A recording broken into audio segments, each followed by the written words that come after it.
The harsh fluorescent lights buzzed overhead, making my already pounding headache worse.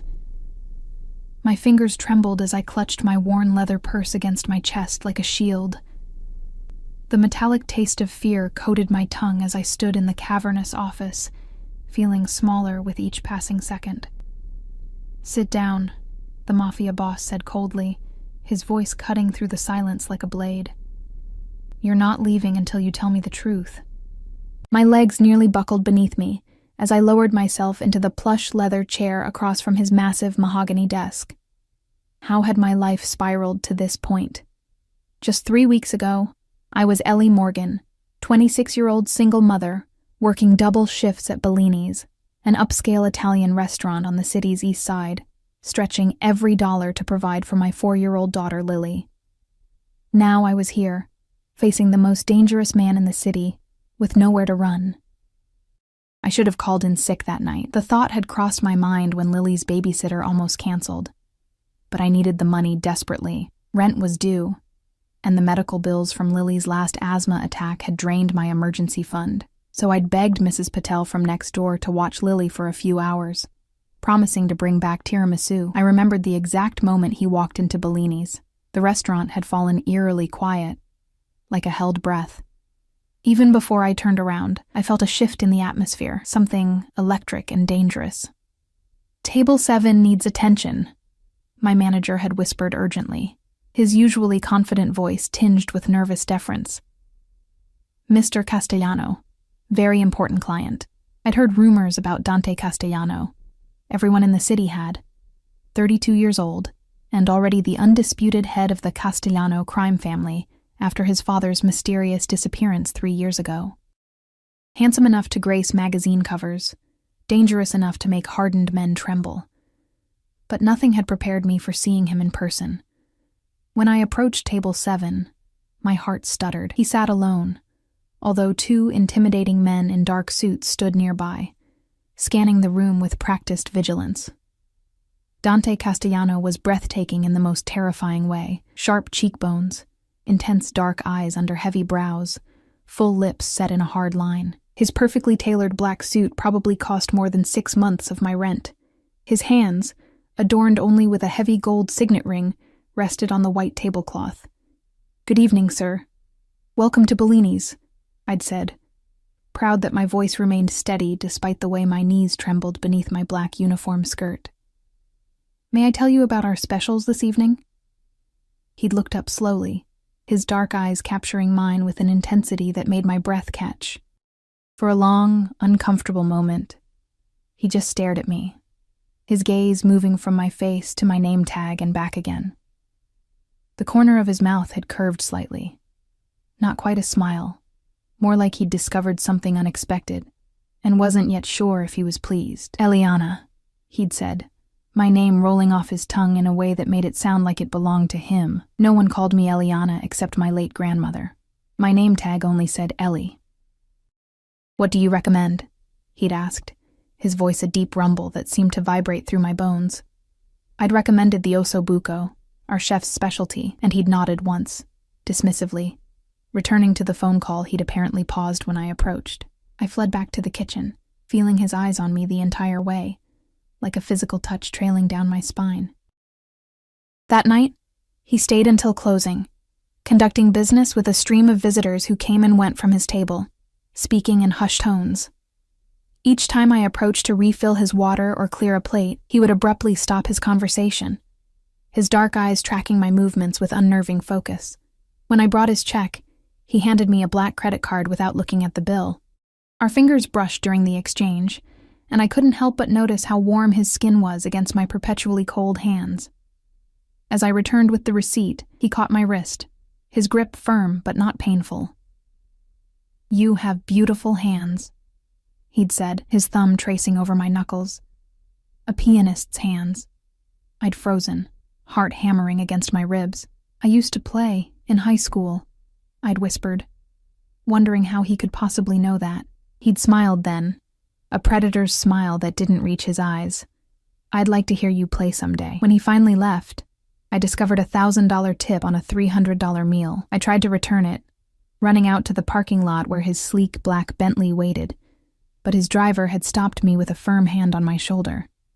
"Mr. Castellano doesn't make mistakes," he'd said, his tone making it clear that refusing wasn't an option. I'd accepted the money with shaking hands. That night, I couldn't sleep, torn between gratitude for the money that would cover Lily's medications and a creeping dread that I couldn't name. The next day, an enormous bouquet of white lilies arrived at my apartment. No card, no explanation needed. I knew who they were from, and it terrified me that he knew where I lived.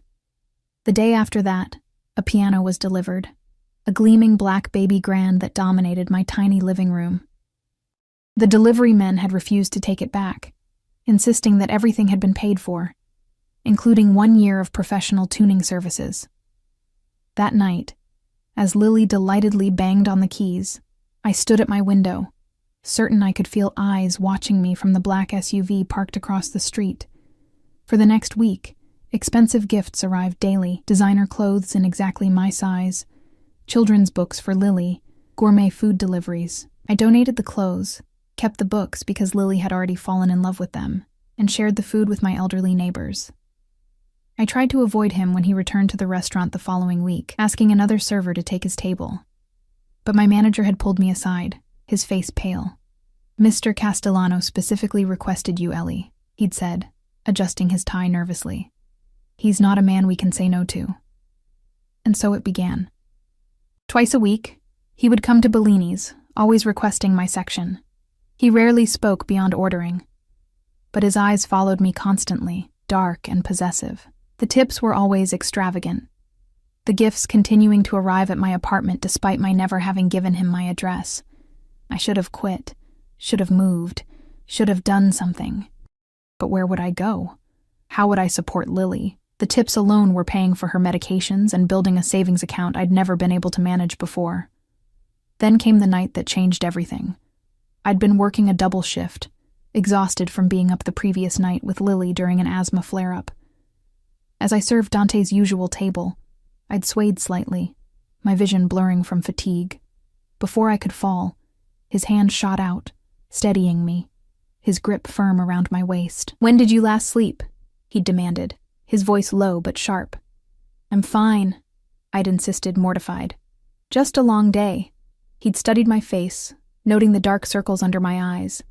Without another word, he stood, threw cash on the table, and guided me firmly toward the exit, his hand never leaving the small of my back. "What are you doing?" I'd hissed, trying to pull away without creating a scene. "Taking you home. You can barely stand. I can't leave. My shift is over," he'd finished, nodding to my manager who seemed to shrink under his gaze. "Get your things." Too exhausted to fight, I'd retrieved my purse from the break room. Outside, his Bentley waited at the curb, the driver holding the door open. Every instinct screamed at me not to get into that car, but after weeks of gifts and attention, after seeing how he commanded every room he entered, I'd somehow convinced myself he wasn't as dangerous as his reputation suggested, at least not to me. How wrong I'd been. The Bentley had glided through the city streets, Dante sitting beside me in silence, his presence filling the car with tension I could almost taste. When we pulled up in front of my apartment building, relief flooded through me until I saw the black SUV parked nearby and a familiar figure leaning against it. Marco, my ex, Lily's father, the man who had abandoned us when I was 7 months pregnant, only to reappear occasionally demanding money once he'd gambled away whatever cash he had. The man who had sworn to get what was his, the last time I'd refused to give him money for his debts. I hadn't seen him in months, had hoped he'd finally moved on. My stomach dropped at the sight of him. "You know him," Dante said. It wasn't a question. "Lily's father," I'd whispered, my hands clenching into fists in my lap. "He wants money." Something dangerous had flashed in Dante's eyes then, a cold fury that made me shrink back against the leather seat. He said something in Italian to his driver, his voice terrifyingly calm. "Wait here," he'd ordered me. And then he was out of the car, moving with lethal grace toward Marco. I couldn't hear what was said, but I watched Marco's face transform from aggressive confidence to ash-white terror. Within minutes, Marco was gone, peeling away in his battered car, and Dante was opening my door, offering his hand. "He won't bother you again," he'd said simply. That night, he'd insisted on seeing me safely to my door, his eyes taking in every detail of my small apartment. When his gaze landed on Lily, asleep on Mrs. Patel's lap on the couch, something in his expression had shifted, softened for just a moment. "Your daughter?" he'd asked. I'd nodded, fear spiking through me at the interest in his eyes. "Please," I'd whispered, though I wasn't sure what I was begging for. Protection? Distance? Mercy? He'd looked at me for a long moment, then reached out to tuck a strand of hair behind my ear, his touch feather light. "Get some sleep, Eliana," he'd said softly. "I'll see you soon." 3 days later, Marco was found badly beaten in an alley behind a casino. The police report said it was likely related to gambling debts. I knew better. That same day, I received papers in the mail, legal documents transferring full custody of Lily to me, with Marco's signature, notarized and completely legitimate. I should have run then. Instead, I'd written a thank you note, leaving it with the maitre d' at Bellini's. The next night, after my shift, the black Bentley waited outside. The driver handed me a phone, a new iPhone I couldn't afford, with Dante already on the line. "Have dinner with me tomorrow," he'd said. Not a request, a statement. And foolishly, feeling indebted, curious, and yes, undeniably drawn to him despite my fear, I'd agreed. That dinner led to another and another, always in private rooms, at exclusive restaurants, or at properties he owned throughout the city. Always surrounded by his security, always controlled environments where his word was law. I told myself I was playing a dangerous game for Lily's benefit. With Dante's attention came financial security, protection, opportunities for my daughter I could never provide on my own. I told myself I could handle it, that I understood the boundaries. I was a fool. And now, 3 weeks after that first dinner, I sat across from him in his office, my heart pounding so loudly I was certain he could hear it. My simple black dress, another gift, suddenly felt too tight, too revealing. The diamond bracelet around my wrist, which I'd reluctantly accepted just yesterday, felt like a shackle. I said, "Tell me the truth." His voice cut through my thoughts, dragging me back to the present. He leaned forward, his dark eyes boring into mine. On his desk sat a manila folder, and my blood ran cold as he flipped it open to reveal photos. Me, earlier that day, meeting with Detective James Riley in a coffee shop across town. "It's not what you think," I said, my voice barely audible even to my own ears. "No?" Dante stood in one fluid motion, circling the desk until he loomed over me. His cologne, expensive and subtle, notes of cedar and something darkly spiced, enveloped me as he leaned down, one hand on each armrest of my chair, caging me in. "Then explain to me, cara mia, why the woman I've welcomed into my life is meeting secretly with a police detective. Explain to me why you would betray my trust this way." The hurt in his voice, buried beneath layers of cold anger, was what frightened me most. In the weeks I'd known him, I'd come to recognize that beneath the ruthless exterior was a man driven by a code of loyalty that bordered on obsession. And in his eyes, I had broken that code. I swallowed hard.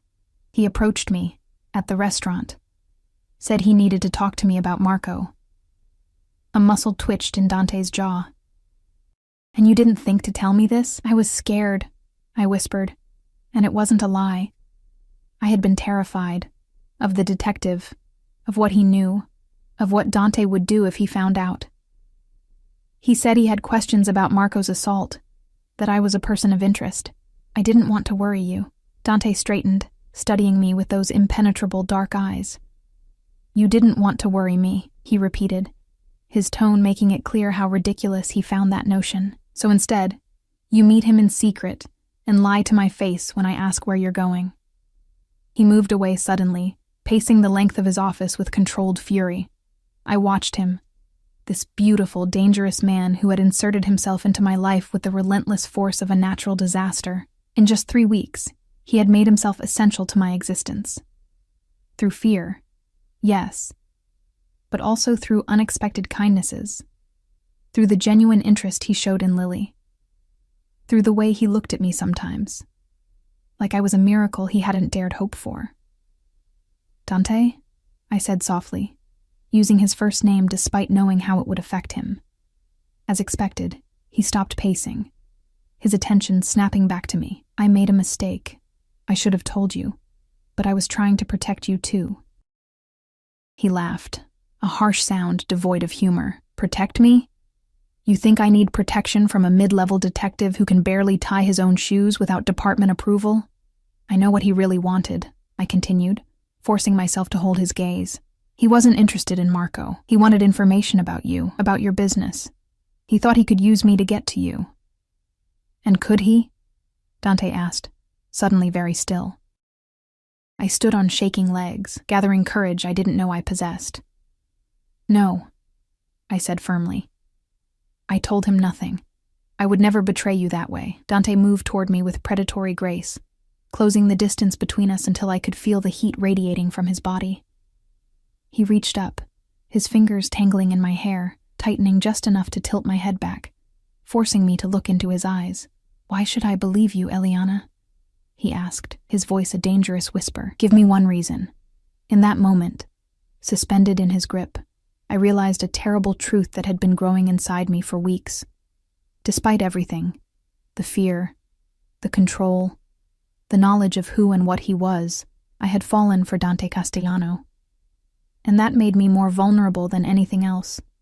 Because I'm yours, I whispered, the words falling from my lips before I could stop them, whether I want to be or not.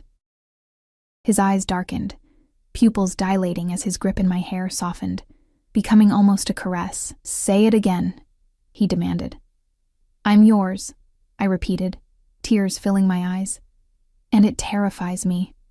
For several heartbeats, Dante remained perfectly still, his eyes searching mine for any trace of deception.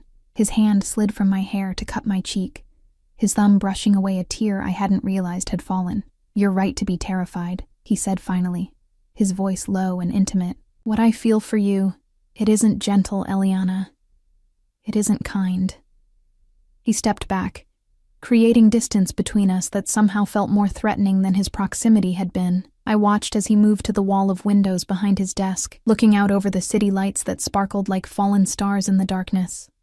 His silhouette was sharp against the glass, shoulders broad beneath his impeccable suit, posture rigid with controlled power. When I first saw you, he said, not turning around, I thought you would be a momentary distraction. Beautiful, yes. Interesting, perhaps. But temporary. He laughed softly, the sound lacking any warmth. I was wrong. He turned then, his face half in shadow. Do you know what Detective Riley told you over coffee today? My blood ran cold. He knew exactly what had been said. Of course he did. He said you were dangerous, I admitted, my voice barely above a whisper, that you would destroy me. And what did you tell him? I swallowed hard. That I could take care of myself. The corner of Dante's mouth curved upward. Can you, cara mia? Because from where I stand, you've made a series of disastrous choices. Starting with Marco. The mention of Lily's father sent a jolt of anger through me, straightening my spine. That was a lifetime ago. I was 19 and stupid, and I got Lily from that mistake, so I can't regret it entirely. No, Dante agreed, his expression softening fractionally. Your daughter is exceptional. He said the word with such genuine admiration that my heart clenched painfully in my chest. During the past weeks, he had been surprisingly good with Lily on the few occasions they had interacted, patient with her endless questions, attentive to her chattering stories in a way that seemed impossible for a man like him. But your association with Detective Riley, Dante continued, his voice hardening again. That was a mistake you made just this morning. One that could have consequences beyond your imagination. He returned to his desk, fingers trailing over the manila folder containing the surveillance photos. Did he offer you protection? Money? A new identity, perhaps? Yes, I admitted. All of that. He said he could help Lily and me disappear. Start fresh somewhere you couldn't find us. Dante's hand curled into a fist on the desk, the only visible sign of his fury. And did you consider his offer? I hesitated too long, and Dante's eyes flashed dangerously. Yes, I finally said, deciding that honesty was my only chance now, for a moment, when he showed me the photos. What photos? I closed my eyes, unable to look at him as I spoke. Of the men who opposed you, what happened to them? What happens to anyone who crosses Dante Castellano? The silence that followed was deafening. When I finally forced myself to open my eyes, Dante had moved closer, watching me with an expression I couldn't read. Are you afraid of me, Eliana? He asked softly. Yes, I whispered. Good. He nodded once, decisively. Fear will keep you alive, but know this. He reached for me again, tilting my chin up with one finger. My enemies suffered because they betrayed me. I protect what's mine. Always. The possessiveness in his tone sent shivers down my spine. I'm not yours to protect, I said, trying to sound braver than I felt. I never agreed to this, whatever this is.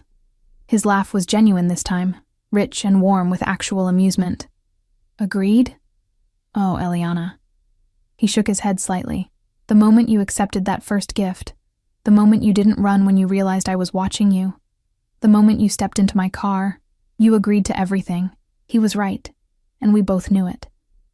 Each small surrender had led to this moment, trapped in his office with nowhere to run, bound to him by choices I had made with my eyes wide open.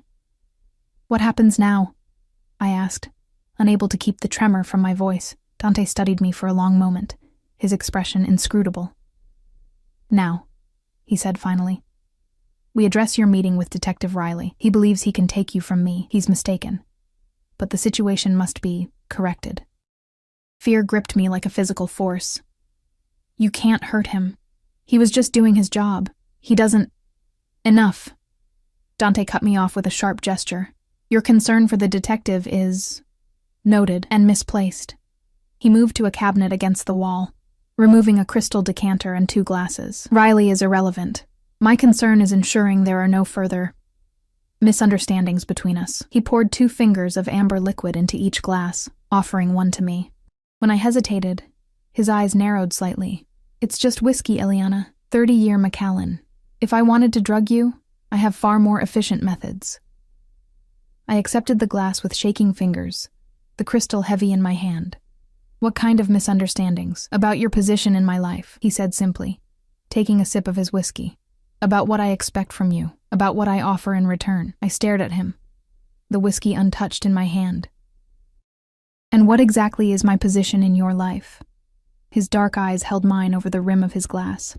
That depends entirely on you. The room suddenly felt too warm, too small. I set my whiskey down untouched, needing to move, to think. But as I stood, Dante's hand shot out, gripping my wrist firmly. I didn't say you could leave, he said, his voice dangerously soft.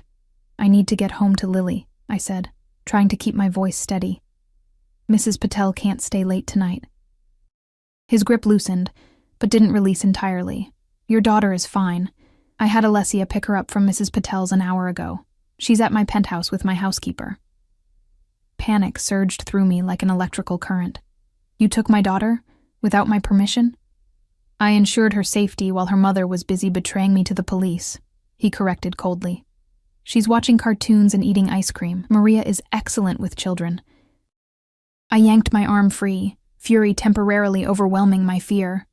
How dare you? You had no right? I had every right, he interrupted, standing to his full height, towering over me. You think I wouldn't discover your meeting? You think I would allow you to conspire with law enforcement against me and not take precautions? His voice was controlled, but I could hear the rage simmering beneath. Be grateful I only ensured Lily's safety instead of assuming the worst about your intentions. Take me to her, I demanded. Now, Dante regarded me coldly. You're in no position to make demands, cara mia. Not after today. I felt tears of frustration burning behind my eyes, but refused to let them fall. Please, I said, hating the pleading note in my voice. Please, Dante. She'll be scared without me.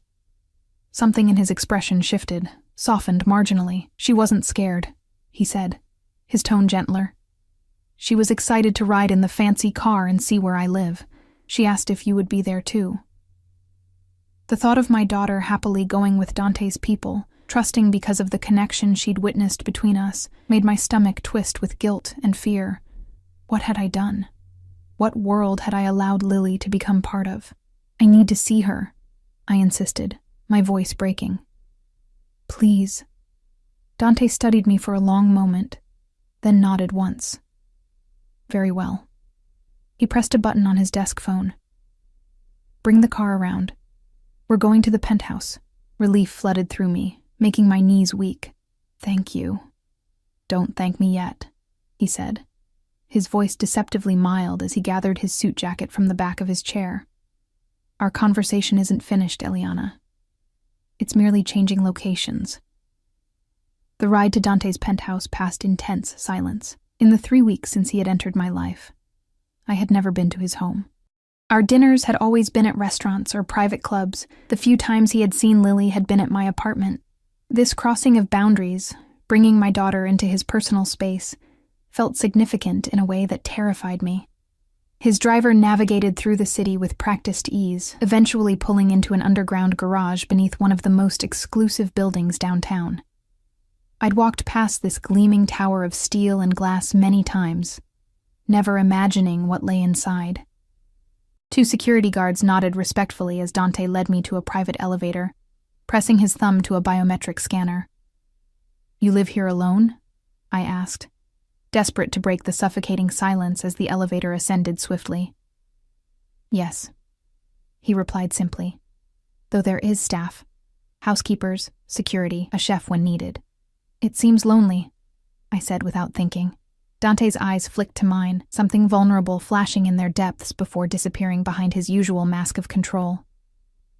Solitude and loneliness are not the same thing, cara mia. Before I could respond, the elevator doors opened directly into a stunning foyer. Marble floors gleamed beneath soft lighting, the walls adorned with what looked like original artwork worth more than I would earn in several lifetimes.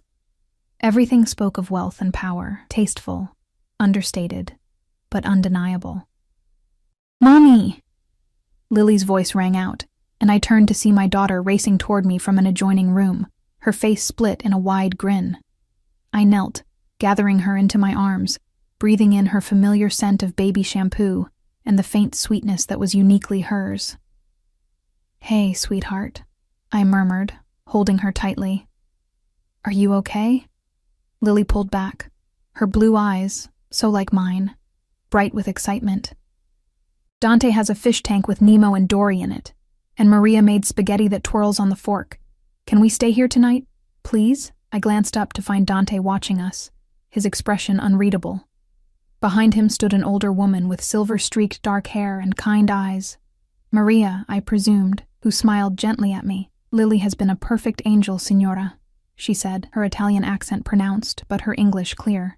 She has had dinner and is ready for her bath whenever you wish. Thank you, I said, overwhelmed by the normalcy of it all, the domesticity that seemed so at odds with the confrontation in Dante's office just an hour ago. Maria will show you to Lily's room, Dante said, his tone neutral. Everything she needs has been provided. Once she's settled, we'll continue our discussion. I wanted to argue, to demand we leave immediately, but one look at Lily's excited face told me that would only upset her. And I couldn't afford to show any conflict between Dante and myself in front of my daughter. Not when I still didn't know what he intended. Come on, sweetie, I said, forcing a smile as I stood, taking Lily's hand. Let's get you ready for bed. I'll show you the way, Maria said warmly, leading us down a hallway lined with more expensive artwork. The Lily's room that Dante had mentioned turned out to be a child's paradise. A spacious bedroom decorated in soft blues and purples, with a canopy bed fit for a princess, shelves filled with books and toys, and yes, a large aquarium built into one wall, populated with colorful tropical fish. When did he do this? I whispered to Maria, as Lily raced to press her face against the aquarium glass, cooing at the fish. Maria's eyes crinkled with a smile. Mr. Castellano had it prepared 2 weeks ago. He said it should be ready, just in case. Just in case. The words chilled me to the bone. Dante had been planning this, planning to bring Lily here, for weeks. While I'd been telling myself our relationship was casual, undefined, he had been creating a space for my daughter in his home. With Maria's help, I got Lily bathed and into pajamas. Brand new, perfectly sized, with her favorite cartoon character on them. As I tucked her into the enormous bed, she yawned widely. "I like it here, Mommy," she murmured sleepily. "Dante said I can have piano lessons, can I?" "We'll see, baby," I said, smoothing her damp hair back from her forehead. "Sleep now, okay? 'Kay." Her eyes were already drifting closed. "Love you." "Love you too, more than anything," I whispered, pressing a kiss to her forehead. I stood watching her for several minutes, my heart aching with love and fear in equal measure. How had I let things go so far? How had I allowed Dante Castellano to become so entwined in our lives that my daughter now slept peacefully in a room he had prepared specifically for her? "She'll sleep well," Maria said softly from the doorway. "Children always do here. It's peaceful." I wondered how many children had stayed in this room, how many women Dante had brought into his life before me. The thought sent an unexpected spike of jealousy through me, which I quickly suppressed. Whatever Dante and I were to each other, it wasn't exclusive. It couldn't be. Maria led me back to the main part of the penthouse, where Dante waited in what appeared to be a living room, though the term seemed inadequate for the vast space with its floor-to-ceiling windows offering a panoramic view of the city below. He had removed his suit jacket and tie, the top buttons of his shirt undone, a fresh glass of whiskey in his hand. The casual intimacy of his appearance made my heart race traitorously. "Maria, that will be all for tonight," he said, not taking his eyes off me. "Please ensure we're not disturbed." The housekeeper nodded, casting me a reassuring smile before disappearing down another hallway. "Your daughter is comfortable?" Dante asked, gesturing for me to sit on one of the sleek leather couches. I remained standing. "You prepared a room for her, weeks ago." He inclined his head slightly, acknowledging the accusation in my tone. "I like to be prepared for all possibilities." "This was your plan all along," I said, anger rising again. "To bring us here. To, what? Make us prisoners in your gilded cage?" Dante's expression darkened. "Is that what you think?" He set his glass down with deliberate care. "That I'm keeping you prisoner? What would you call it?" I challenged, reckless now that Lily was safely asleep. "You tracked my movements, photographed me, took my daughter without my knowledge, and now you've brought us here under duress. If not prisoners, what are we?" He moved toward me with predatory grace, stopping just short of touching me. "Guests," he said simply. "For now." "And if we want to leave?" His dark eyes bore into mine. "Do you, truly? Because I don't think you do, Eliana. I think you're afraid. Not of me, but of what you feel for me." His words struck too close to the truth, and I took a step back. "You don't know what I feel, don't I?" He followed my retreat, closing the distance between us again. "Your pulse races when I'm near." His fingers brushed the hollow of my throat, where my heartbeat betrayed me. "Your pupils dilate when I touch you." His hand slid up to cut my cheek. "And when I kissed you last week, you responded with such hunger it took all my control not to take you right there." Heat flooded my face at the memory. We had been in his car, parked outside my apartment after another dinner. His kiss had started gentle, questioning, but had quickly grown demanding, consuming. I had melted into him, returning his passion with an intensity that had shocked me until he had abruptly pulled away, his breathing ragged. "That doesn't mean I want this," I insisted, gesturing around at his penthouse, at the evidence of his criminal empire. "I don't want Lily involved in your world." "My world," he repeated, something like hurt flashing in his eyes. "And what do you know of my world, Eliana? What you've heard from Detective Riley?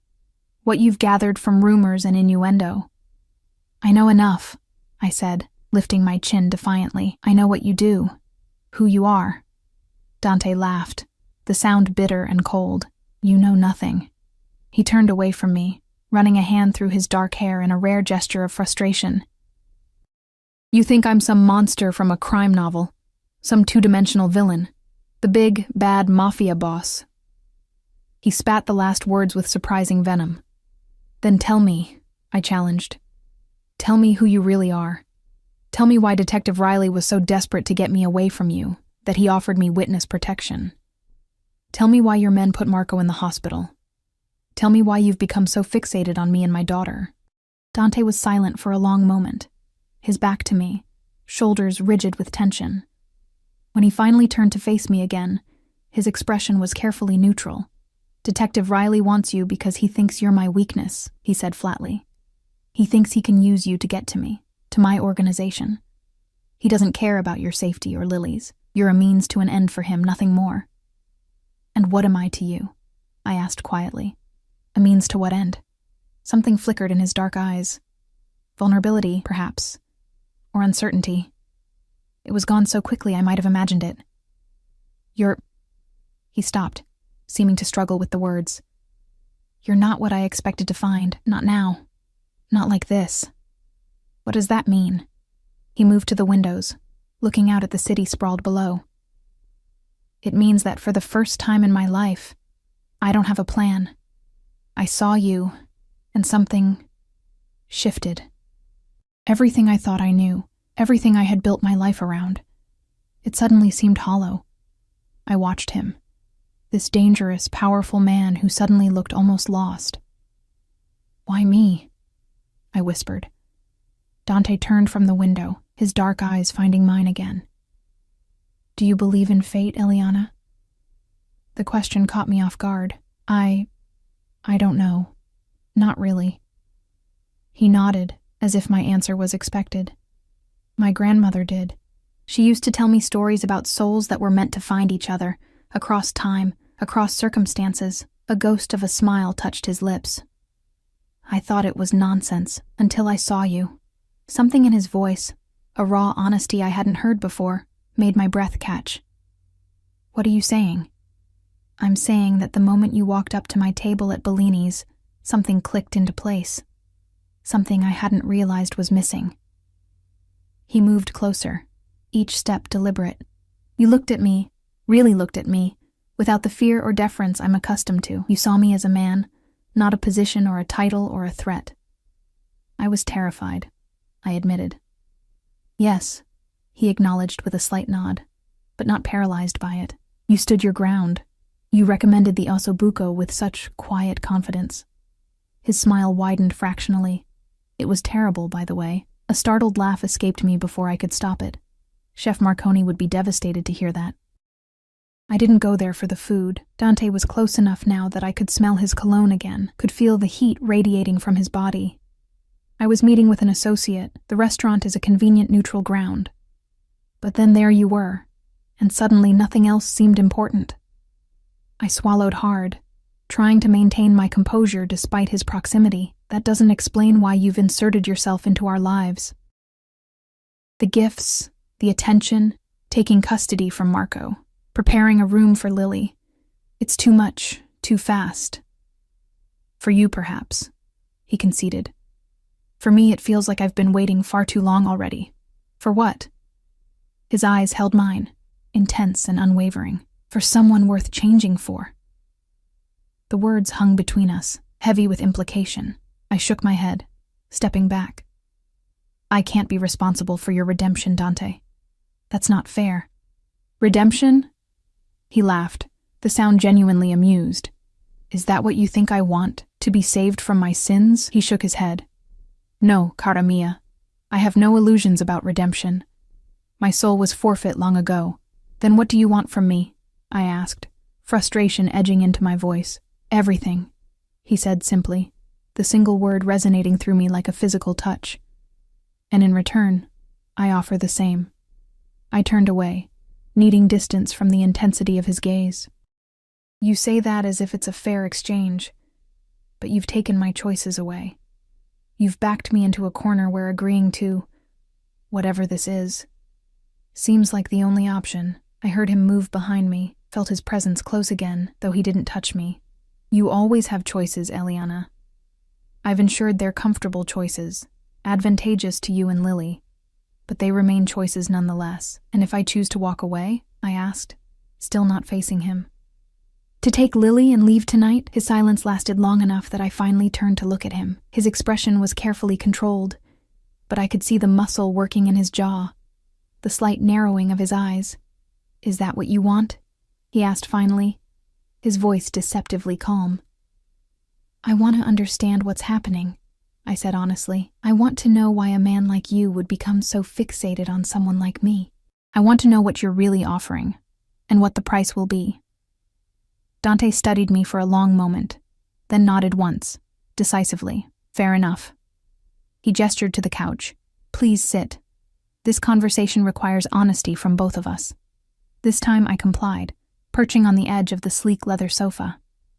Dante didn't join me immediately, instead moving to a cabinet similar to the one in his office. He removed another crystal decanter, pouring 2 glasses of what looked like brandy. "You didn't touch your whiskey earlier," he noted, offering me one of the glasses. "Perhaps this is more to your taste. My grandfather's cognac.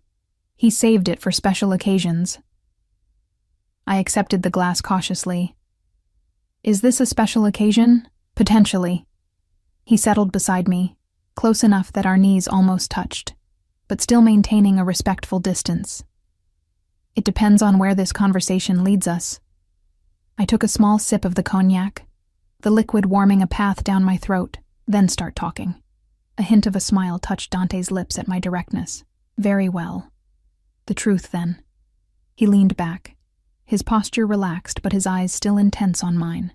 "My father disappeared 3 years ago, as I'm sure you've heard. What the rumors don't specify is that he was murdered by his own brother, my Uncle Antonio." I inhaled sharply, surprised by this unexpected beginning. "I'm sorry." Dante acknowledged my sympathy with a slight incline of his head. "My father was not a good man, Eliana. But he was my father, and family loyalty is everything in my world. Antonio betrayed that loyalty for power, for control of the organization my father had built. And you took it from him," I said, remembering the whispered stories about Dante's swift and brutal ascension. "Yes." His voice was cold now, his expression hardening. "I eliminated the cancer from our family. Antonio, his sons, everyone who conspired with him against my father." A chill ran down my spine at the casual way he spoke of murder. "And Detective Riley is investigating this?"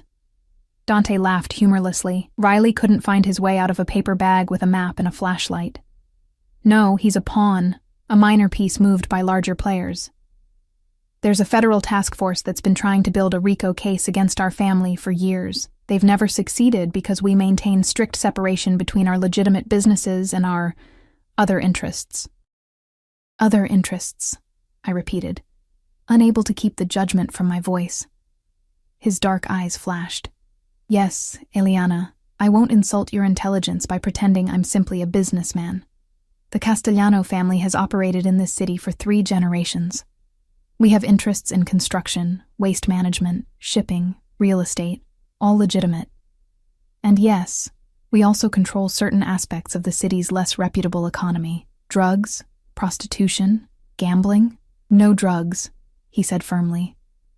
"That line we do not cross. As for the rest," he shrugged one shoulder elegantly, "people will always seek pleasure, comfort, risk. We merely facilitate and protect." "And when someone crosses you?" I asked quietly, thinking of the photos Riley had shown me, of men beaten beyond recognition, of crime scenes too gruesome to describe. Dante's expression turned dangerous. "When someone betrays me, they pay the price, as Marco discovered." I flinched at the mention of Lily's father. What did Marco do exactly? Besides abandon us? Something shifted in Dante's eyes. Guilt, perhaps, or hesitation. "Marco owes money to dangerous people. People even I hesitate to cross. When I began showing interest in you, they saw an opportunity. They approached Marco, offered to forgive his debts if he would provide information about me. About my movements. Through you." "What?" I set my glass down with trembling hands. "Marco was using me to spy on you?" "He was planning to," Dante corrected. "That day outside your apartment, he wasn't there just for money. He was there to reconnect, to work his way back into your life, to use you and Lily as pawns against me." The thought made me physically ill. How do you know this? I have sources everywhere, cara mia. Dante's voice softened slightly. When I realized his intentions, I made him a different offer. His debts paid, full legal surrender of parental rights to Lily, and his continued health, in exchange for his permanent absence from your lives. You threatened him, I said, but there was little heat in my accusation. After everything Marco had done, after abandoning us, only to return with such manipulative intentions. I persuaded him, Dante corrected. The beating came later, when he attempted to renege on our agreement.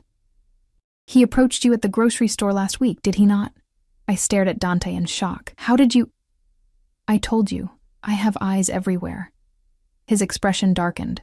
He was warned what would happen if he contacted you again. He chose to ignore that warning. The grocery store. Last Tuesday. Marco had appeared suddenly in the produce section, his usual charming smile in place, asking about Lily, commenting on how good I looked. I'd been coldly polite, ending the conversation quickly. I hadn't thought it significant enough to mention to Dante. Clearly, that had been a mistake. You had him beaten because he spoke to me in public? I asked, horrified despite my complicated feelings toward Marco. I had him beaten because he violated an agreement that protected you and Lily. Dante corrected sharply, because he intended to use your daughter as leverage against me. Because he would have put you both in the crosshairs of people who would not hesitate to hurt you to get to me. The vehemence in his voice, the genuine concern for Lily's safety, gave me pause. These people Marco owed money to? They're that dangerous? Dante's expression turned grim. The Vega cartel doesn't believe in collateral damage. They embrace it. Their philosophy is that fear is maintained through unpredictable violence. If Marco had continued his association with you while working for them, you and Lily would have become targets the moment he became expendable. Fear clutched at my heart. And are we still in danger from them? No, Dante said firmly. I've made it abundantly clear that you and Lily are under my protection. Even the Vegas aren't foolish enough to cross that line. Not yet. At least. Not yet, I repeated, anxiety churning in my stomach. Dante leaned forward, taking my hands in his. His touch was warm, surprisingly gentle. This is my world, Eliana. I won't pretend it isn't dangerous. But I can promise you this. There is no safer place for you and Lily than by my side. No one would dare harm what belongs to me. We don't belong to you, I said automatically, though I didn't pull my hands away. Don't you? His thumbs traced circles on my palms, sending shivers up my arms. Tell me honestly, in these past weeks, haven't you felt it?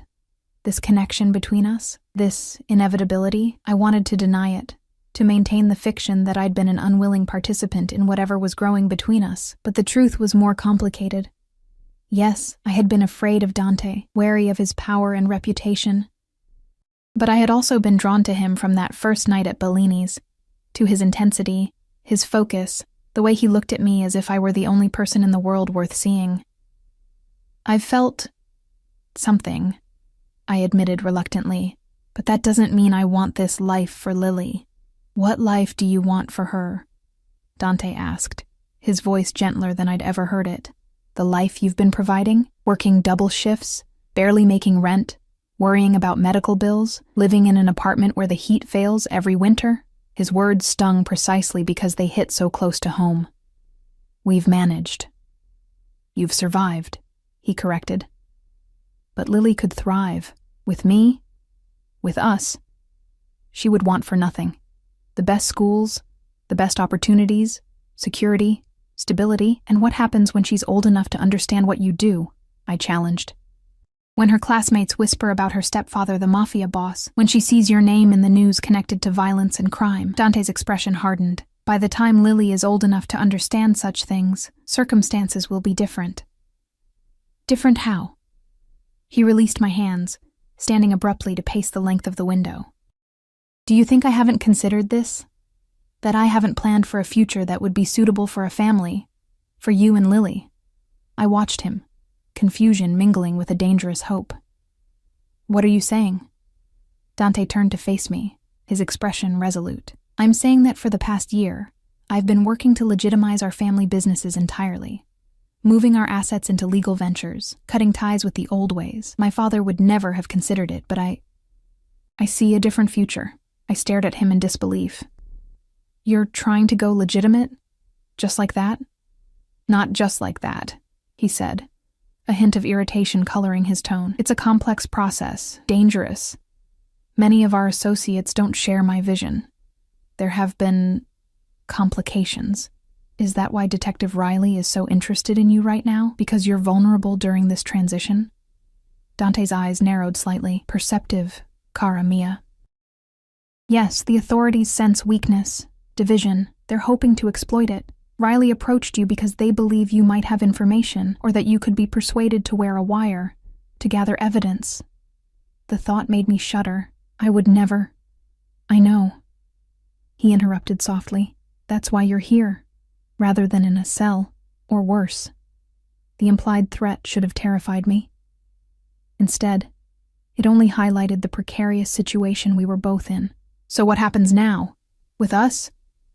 Dante moved back to the couch, sitting closer this time, his knee brushing against mine. That depends on you, Eliana. I've shown you my world. The danger, yes, but also the possibilities.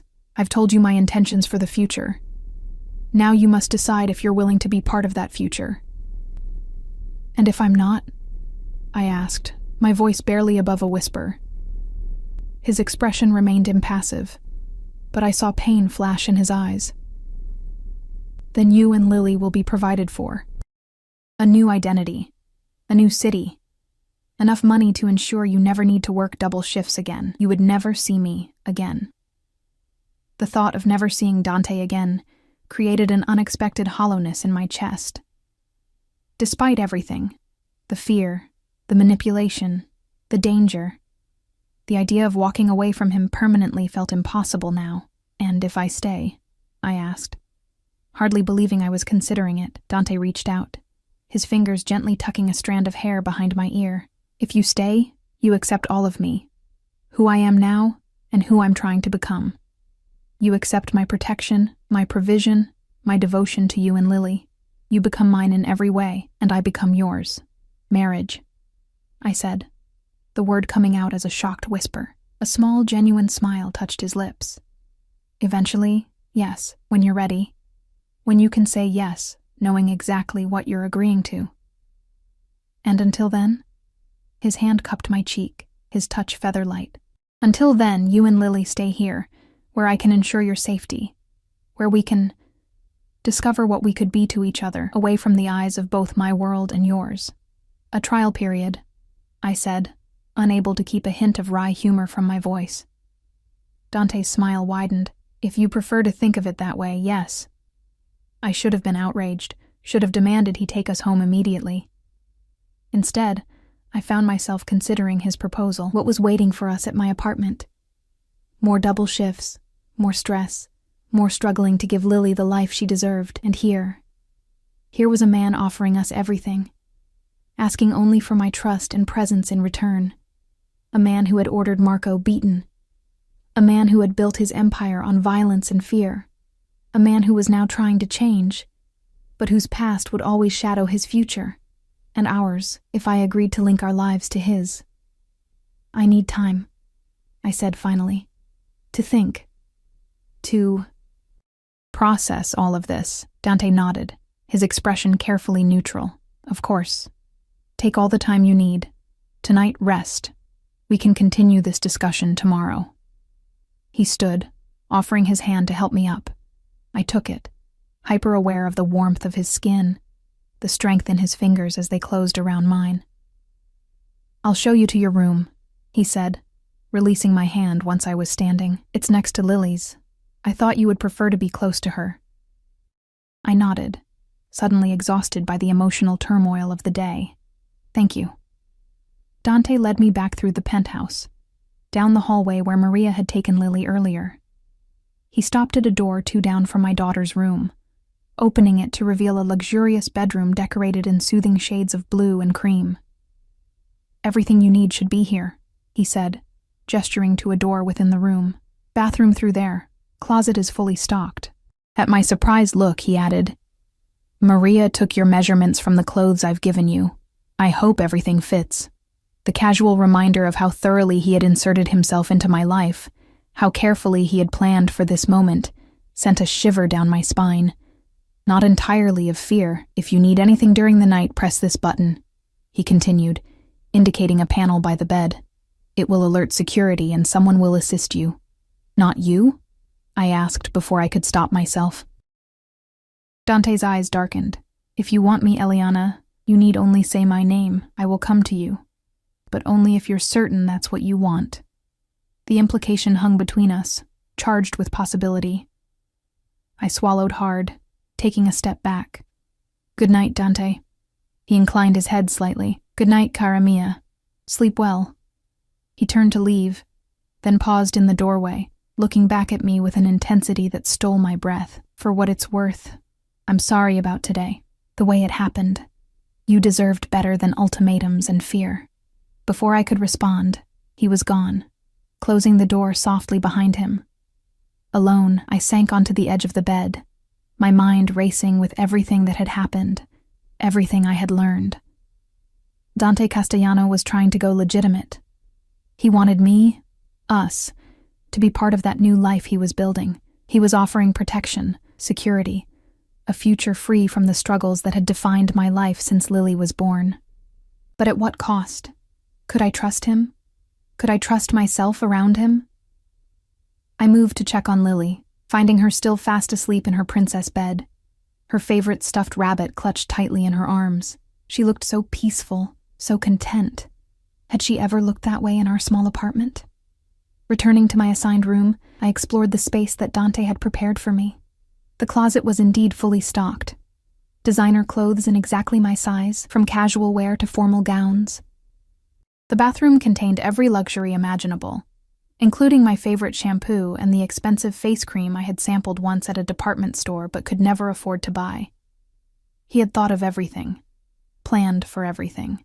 The realization was both comforting and terrifying. Too exhausted to think clearly, I showered and changed into silk pajamas that felt sinfully soft against my skin. As I slipped between sheets with a thread count higher than I could imagine, I tried to make sense of the day, of the choices before me. Dante was dangerous. I had no illusions about that. He had built his power through violence and intimidation, but he was also trying to change, to build something legitimate, something lasting, something he wanted to share with me and Lily. Could people like Dante truly change? Or was I fooling myself, seeing only what I wanted to see, hearing only what I wanted to hear? As sleep claimed me, one thought echoed through my mind. By this time tomorrow, I would have to make a decision that would change our lives forever. Stay with Dante, accepting everything that choice entailed, or walk away from him completely. Neither option felt possible, neither option felt right, yet somehow, in the morning, I would have to choose. I woke to sunlight filtering through sheer curtains and the disorienting sensation of unfamiliar surroundings. For a moment, I lay perfectly still. The events of yesterday rushing back in a disjointed flood. Dante's office, the confrontation, the revelation about Marco, the offer that wasn't really an offer. A soft knock at the door pulled me from my thoughts. "Miss Eliana?" Maria's gentle voice called. "Are you awake?" "Yes," I replied, my voice still rough with sleep. "Come in." The door opened to reveal Dante's housekeeper balancing a tray laden with breakfast. Fresh fruit, pastries, a pot of coffee that smelled divine. Behind her, Lily bounced on her toes, already dressed in jeans and a pink sweater I'd never seen before, her dark curls neatly braided. "Mommy, wake up," she exclaimed, darting past Maria to launch herself onto the bed. "Dante's taking us to the aquarium, the big one with sharks." I sat up slowly, trying to process this information. "Is he now?" Maria set the tray on a side table, smiling apologetically. "Mr. Castellano thought the little one might enjoy an outing today. He mentioned you both might be feeling confined." Her kind eyes met mine, conveying understanding I hadn't expected. "He said to tell you there is no pressure. If you prefer to stay here today, I would be happy to take Lily to the aquarium instead." I pulled Lily close, breathing in the familiar scent of her shampoo, the expensive brand I could rarely afford, but that she apparently now used regularly in Dante's home. "When is this aquarium trip supposed to happen?" "In an hour," Maria replied. "Mr. Castellano is in his study taking calls. He said to join him when you're ready, no rush." When Maria had left, closing the door softly behind her, I turned to Lily. "Did you sleep okay, sweetheart?" She nodded enthusiastically. "My bed is so bouncy, and Maria made pancakes shaped like fishies for breakfast. Can we live here forever, Mommy?" The innocent question sent a pang through my heart. "We'll see, baby. I need to talk to Dante first. Grown-up stuff." "Boring," Lily pronounced with the dismissive confidence of a 4-year-old. "Can I go watch cartoons? Dante has all the channels." I smiled despite myself. "Go ahead. I'll come find you after I get dressed."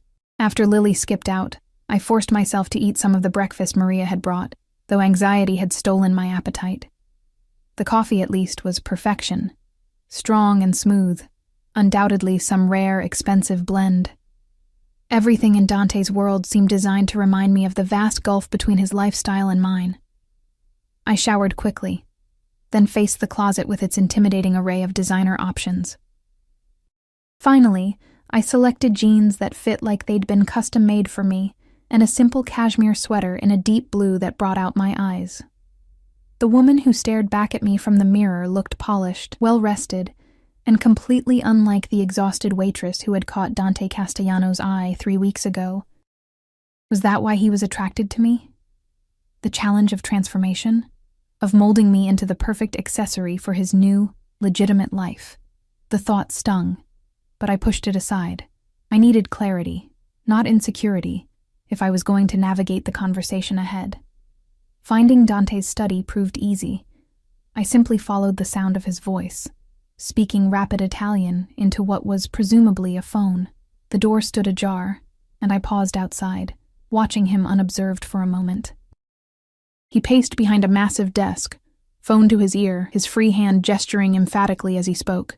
He'd dressed casually today, dark jeans and a charcoal sweater that did nothing to diminish his commanding presence. Without the armor of his tailored suits, he looked younger, almost approachable. Almost. As if sensing my presence, he turned suddenly, his dark eyes finding mine. The harsh lines of his face softened immediately, his voice shifting to a gentler tone as he wrapped up his call with a few clipped words. "Buongiorno, cara mia," he said, setting the phone down and moving around the desk. "You slept well, I hope?" I crossed my arms, remaining in the doorway. "Well enough, considering," he nodded, accepting my guarded response without comment. "Maria told you about the aquarium?" "She did." Lily's very excited. "And you?" he asked, studying me carefully. "Would you prefer to stay here today, to have some time alone?" The consideration surprised me. "I thought I wasn't allowed to leave your sight after yesterday's indiscretion." A flash of regret crossed his features. "I reacted poorly yesterday. The thought of losing you to Riley, to witness protection." He shook his head slightly. "It was not my finest moment." "No, it wasn't," I agreed, unable to keep the edge from my voice. "Threatening me, taking my daughter without permission. Those aren't actions that inspire trust, Dante." He moved to a seating area by the windows, gesturing for me to join him. After a moment's hesitation, I did, choosing an armchair rather than joining him on the sofa. "You're right," he said simply, surprising me again. "I've spent my life taking what I want, when I want it, forcing outcomes through power and intimidation. It's difficult to change those instincts, especially when something matters deeply to me." The raw honesty in his voice caught me off guard. "And I matter deeply to you. You know you do." His eyes held mine, intense and unwavering. "You and Lily both." I looked away, unable to bear the weight of his gaze. "Why?" "You barely know us." "I know enough," he said softly. "I know you work harder than anyone I've ever met. I know you sacrificed everything for your daughter. I know you have a kindness that this harsh world hasn't managed to crush." He leaned forward, though he didn't attempt to touch me. "And I know that when you look at me, really look at me, you see past the name, past the reputation. You see the man beneath, the man who orders beatings for people who cross him," I reminded him, needing to hold on to my anger, my wariness. "Yes," he acknowledged without hesitation. That man, too. I won't pretend to be something I'm not, Eliana. I've done things, terrible things, that I can never undo. But the future, he hesitated, choosing his words carefully. The future can be different, if I have something worth changing for. Me and Lily, I said flatly. No pressure there. A ghost of a smile touched his lips. I'm not asking you to redeem me. Only to give me a chance to prove I can be the man you and Lily deserve. By taking us to the aquarium, I said, unable to keep a hint of wry humor from my voice. His smile widened, genuine amusement lighting his eyes. It's a start. Sharks are very impressive, you know. Lily will love them. Despite everything, I found myself smiling back. She will. A moment of comfortable silence stretched between us, so at odds with the tension of yesterday, that it felt almost surreal. Finally, I gathered my courage to ask the question that had been plaguing me since waking. If I say no to your offer, what happens? Really? Dante's expression turned serious again. I meant what I said. You and Lily will be provided for. New identities, new location, financial security. And if I say yes? If we stay?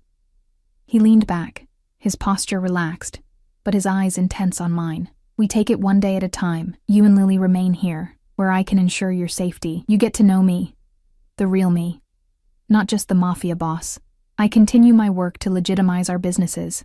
When you're ready, if you're ever ready, we make it official. Marriage, I said, the word still feeling foreign, impossible. Eventually, he agreed.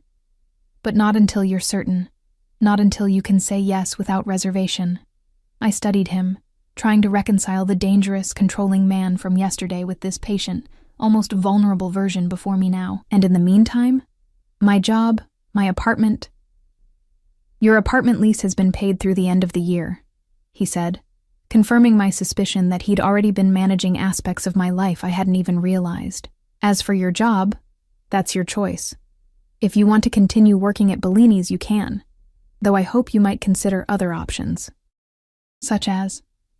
You were studying music before Lily came along, weren't you? At my surprised look, he added, I make it my business to know everything about people who interest me. That was a lifetime ago, I said softly, memories of abandoned dreams stirring painfully. I had to drop out when I got pregnant. There was no time, no money. There is now, he said simply. If you wanted to return to your studies, I could arrange it. Or if there's something else you'd rather pursue, anything at all, it would be my pleasure to make it possible. The offer was tempting, so tempting that it frightened me. How easily I could become dependent on him, accustomed to his wealth and power solving all my problems. How quickly I could lose myself in the life he was offering. I need to think, I said finally, about all of this. I can't just decide overnight to completely change our lives. Dante nodded, accepting this without argument. Take all the time you need. In the meantime, he checked his watch, an understated but undoubtedly expensive piece. Shall we take Lily to see those sharks? Actually, yes, I decided, surprised by my own response. I think that would be good for her, for both of us. His smile was worth the concession. Excellent. I'll tell the security team to prepare. The day that followed was surreal. We traveled to the aquarium in a convoy of 3 black SUVs, Dante's security team maintaining a discreet but constant perimeter around us. Yet within that bubble of protection, the outing felt almost normal. A family trip, Lily skipping between us, her small hand sometimes in mine, sometimes in Dante's. Watching him with my daughter was a revelation. He answered her endless questions with infinite patience, knelt to her level to point out interesting fish, lifted her onto his shoulders when the crowds around the shark tank made it difficult for her to see. His usual intimidating demeanor softened completely in her presence, revealing a gentleness I wouldn't have believed possible. He's good with her, a voice observed quietly beside me as I watched Dante and Lily at the touch pool, his large hands carefully guiding her smaller ones as she giggled at the feel of a starfish. I turned to find Maria standing nearby, her expression warm, but evaluating. I hadn't realized she had accompanied us. though it made sense that Dante would bring his trusted housekeeper on what was essentially a test run of our potential future. Yes, he is, I admitted. Surprisingly so. Maria smiled knowingly. Not so surprising, perhaps. He had a younger sister once, Sophia. She would have been about your age now. Had? I asked, sensing a story behind her careful phrasing. Sadness flickered across the older woman's face. She died when she was 12. Leukemia. Mr. Castellano was 17, just beginning to take on responsibilities in the family business. He spent every moment he could at her bedside, reading to her, making her laugh when the treatments made her so ill. The revelation struck me deeply. Dante had never mentioned a sister, let alone one he had lost so young. I didn't know. He doesn't speak of her, Maria said softly.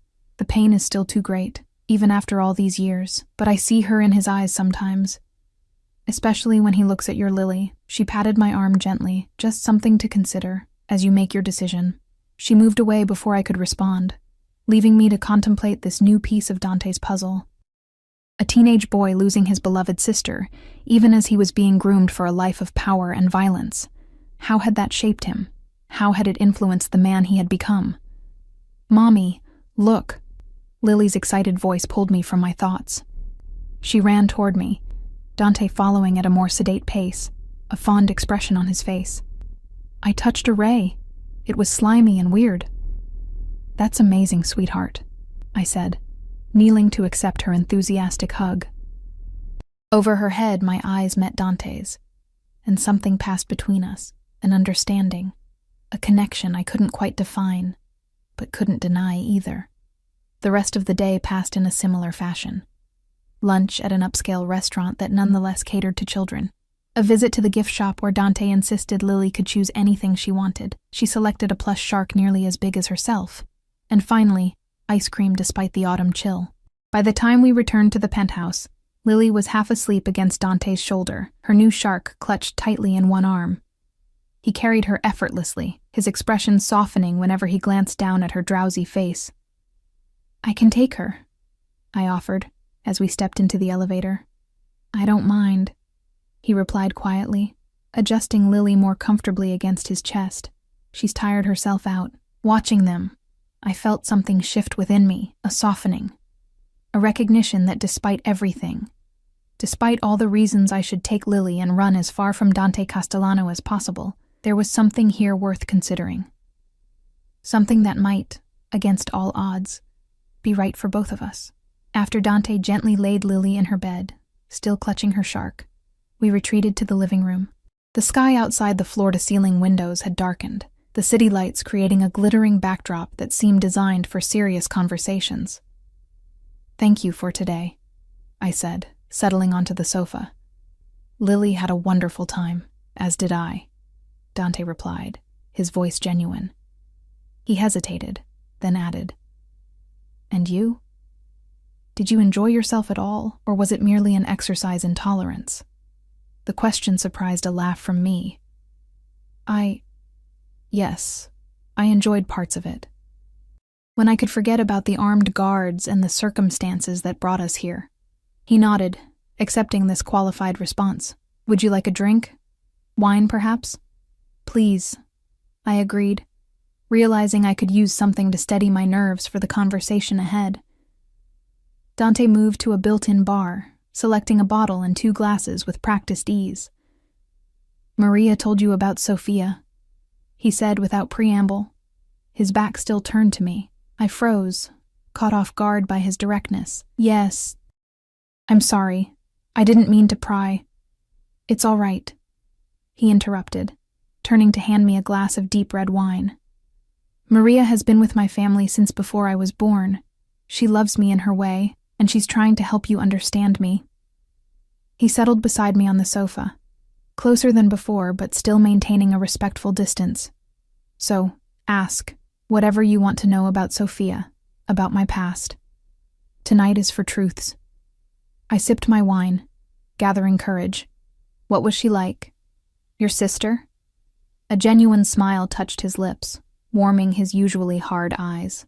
Stubborn, brilliant, fearless. Even at 12, even when she was so sick she could barely stand. She had more courage than most grown men I've known. He swirled his wine, his gaze distant with memory. She wanted to be a doctor, used to make me play hospital with her, bandaging imaginary wounds, prescribing treatments that usually involved cookies. The image was so at odds with the dangerous Mafia boss I'd first met that I found myself smiling. She sounds wonderful. She was. His expression darkened.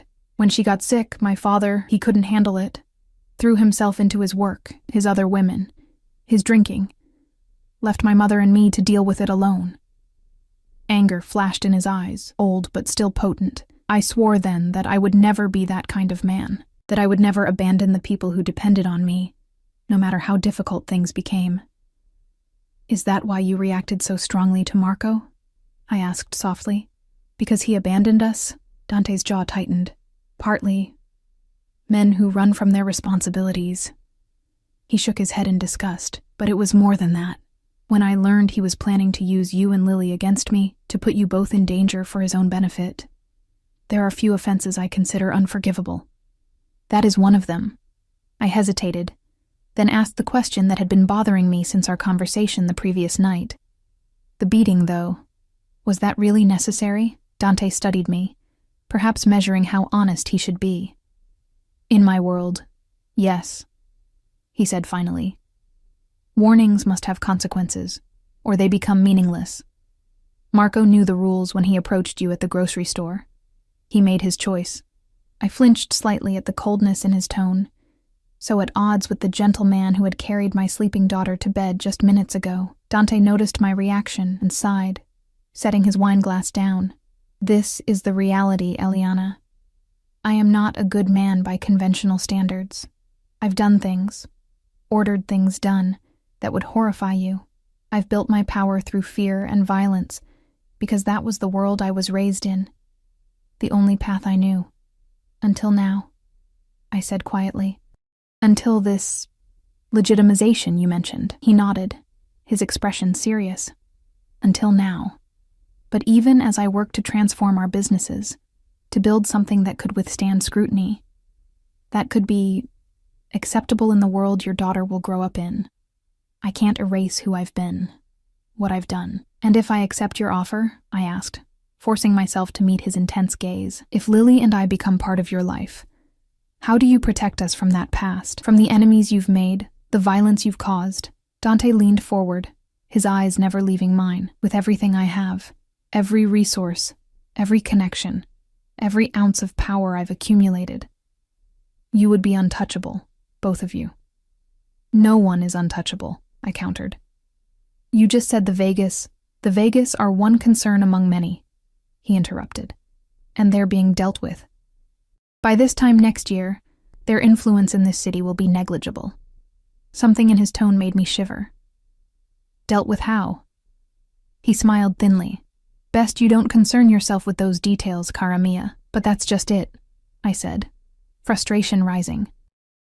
How can I make this decision when there's so much you won't, or can't, tell me? How can I trust that you're really changing, really creating a safer future for us, when you're still operating in shadows and violence? Dante was silent for a long moment, his expression thoughtful. You're right, he said finally. Trust requires transparency, and you deserve to understand exactly what you'd be agreeing to. He stood abruptly, offering his hand. Come with me. There's something I want to show you. Curiosity overcoming caution. I took his hand and followed as he led me deeper into the penthouse, to a section I hadn't seen before. We stopped at a heavy door, where Dante pressed his palm to a scanner.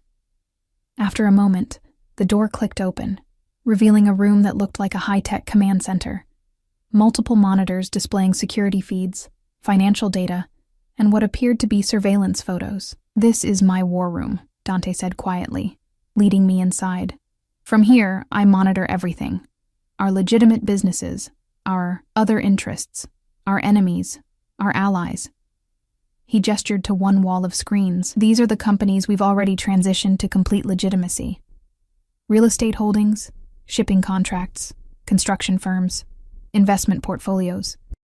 I studied the displays, recognizing some of the largest development projects in the city, prestigious properties I'd only ever seen from the outside. The scale of Dante's empire was staggering. And these, he continued, moving to another section, are the operations still in transition. The screens showed what appeared to be nightclubs, casinos, private clubs, businesses that could easily serve as fronts for less legal activities. Gambling primarily, Dante explained, noting my questioning look. Sports betting, high-stakes poker games, exclusive casino operations. Currently operating in gray areas of the law, but being restructured to comply with new gaming regulations by next quarter. And the rest? I asked, gesturing to a third set of screens displaying what looked like warehouse operations, docks, shipping containers being unloaded. Dante's expression turned grim. The most problematic aspects of our business. Protection services, some might call it extortion. Import-export of certain restricted goods. These are the operations that must be dismantled entirely rather than legitimized. The ones causing complications, I guessed, remembering his words from the previous night. Yes. His jaw tightened. Several of my father's old lieutenants resist the changes. They see our transformation as weakness, as abandoning traditions that built our strength. Are they dangerous? To you? The question slipped out before I could stop it, revealing a concern for his safety I hadn't meant to expose. Dante's eyes softened slightly. They would be to anyone else, to me. He shrugged one shoulder, the gesture elegant despite its casual nature. I've maintained my position because I'm more dangerous than they are, but their resistance slows the process, creates messiness I'd prefer to avoid. I turned slowly, taking in the full scope of the operation visible on the screens. This is your world, I said softly. All of this power, all of this control. Yes, he agreed simply. This is what I've built, what I'm now reshaping. He moved closer, not quite touching me, but near enough that I could feel the heat of his body. And this is what I'm offering to share with you, Eliana. Not just the wealth or the protection, but the power to help direct where it goes, how it's used. To help build something that Lily could one day inherit with pride rather than shame. The magnitude of what he was suggesting took my breath away. This wasn't just about a relationship, about becoming his wife or partner in a conventional sense. He was offering me a place at his side as he transformed an empire, as he rewrote his family's legacy. I don't know anything about running businesses like these, I said, my voice barely above a whisper. You know about working hard, he countered. About sacrifice and determination, about protecting what matters. His hand found mine, his fingers entwining with my own. The rest, you can learn if you choose to. I looked down at our joined hands, the contrast striking. His skin darker than mine, his fingers marked with tiny scars I'd never noticed before, evidence of a violent past I could barely imagine. Yet his touch was gentle, his grip secure without being confining. What if I can't do this? I asked, finally voicing my deepest fear. What if I try, and I can't handle your world, your life? What happens to Lily then? Dante's free hand tilted my chin up, forcing me to meet his gaze. Then we adjust. We find a compromise. I will never trap you, Eliana. If you say yes to this, to us, it won't be a prison sentence. It will be a beginning, one we shape together. The sincerity in his eyes, the gentleness in his touch, made something shift inside me. All day, I'd been looking for reasons to say no, to take Lily and run from this dangerous, complicated man. But now, standing in the heart of his operation, seeing both the darkness of his world and his genuine desire to transform it, I found myself considering a different possibility. What if saying yes wasn't surrender, but strength? What if this unlikely connection between us was exactly what we both needed? He to find his way toward redemption, me to find security and possibility after years of struggle. I need to ask you something, I said, my voice stronger now. And I need you to be completely honest, even if you think the truth will make me leave. Dante nodded, releasing my hand and giving me space. Ask. Detective Riley showed me photos, I said, watching his expression carefully, of men who crossed you, men who... didn't survive the experience. I swallowed hard, gathering courage. Have you killed people, Dante? Ordered their deaths? His expression didn't change, but something in his eyes darkened. Yes. The single word hung between us, heavy with implication. I'd known the answer before I asked, of course. No man reached Dante's position without blood on his hands, but hearing him admit it so directly made it real in a way I couldn't ignore. Could you ever stop? I asked. The question surprising even me. Not just the illegal businesses, but the violence, the retribution. Could you ever truly become the man you're pretending to be with Lily? I'm not pretending with Lily, he said sharply, genuine offense in his tone. What you see between us, that's real. But so is the man who ordered Marco beaten, I countered. So is the man who threatened me yesterday, who has enemies watched and eliminated. Both versions of you exist, Dante. I need to know which one will win in the end. He was silent for a long moment, his expression thoughtful. Violence has been my language for so long, he said finally. The currency of respect in my world. Changing that, it won't happen overnight. It may never be complete. He stepped closer again, his eyes intense on mine. But I can promise you this, I will never bring that violence home. Never let it touch you or Lily, and I will continue moving our businesses toward legitimacy until violence is no longer necessary to maintain our position. And if someone threatens us, threatens you? A dangerous smile curved his lips. Then all bets are off, cara mia. I told you. I protect what's mine, by any means necessary. It wasn't the answer I wanted, but it was honest. Dante Castellano would never be a conventional man, never fully escape the darkness that had shaped him. But perhaps, with the right motivation, he could channel that darkness, control it, use it to protect rather than destroy. I don't know if I can live with that, I admitted, with knowing what you're capable of, what you might do in our name. You don't have to decide tonight, he said, reaching for my hand again. Or tomorrow or next week. Take the time you need, Eliana. I've waited my whole life to find you. I can wait a little longer for your answer. His words sent warmth spreading through me despite my lingering doubts. This dangerous, complicated man was offering me patience, understanding, time to consider a future I never could have imagined for myself and Lily. As we left the war room, returning to the more normal spaces of the penthouse, I found myself leaning slightly against his solid presence beside me, exhausted by the emotional weight of the past 2 days. You should rest, he said softly, noting my fatigue. It's been an overwhelming time for you. I nodded, unable to deny my exhaustion. I should check on Lily first, of course. We walked in comfortable silence to Lily's room, where I found her still sleeping peacefully, her new shark plush tucked under one arm. I brushed a kiss against her forehead, grateful for her innocent slumber, her unawareness of the complicated adult world swirling around her. When I turned back to the doorway, Dante was watching us with an expression of such naked longing that it took my breath away. In that unguarded moment, I saw everything he wanted, not just me, but this, a family, a connection to something pure and untainted by his violent past. Good night, Dante, I said softly, moving past him into the hallway. He caught my hand gently, raising it to his lips in a gesture that felt both old-fashioned and deeply intimate. Good night, cara mia. Sleep well. As I closed my bedroom door behind me, I leaned against it, my mind racing. Tomorrow, I would need to make a decision that would alter the course of our lives forever. But tonight, for the first time since this whirlwind began, I felt something unexpected settling in my chest. Hope. Dangerous, foolish, exhilarating hope that perhaps, against all odds, Dante Castellano could be exactly what Lily and I needed, and perhaps, even more incredibly, we could be what he needed too. Morning light streamed through the windows as I sat at the elegant writing desk in my room, a cup of coffee cooling beside me. I'd been awake since dawn, my mind too full of thoughts to allow for restful sleep. On the pristine stationery Dante had provided, heavy cream paper with a subtle watermark, I'd written 2 lists: reasons to stay, reasons to go.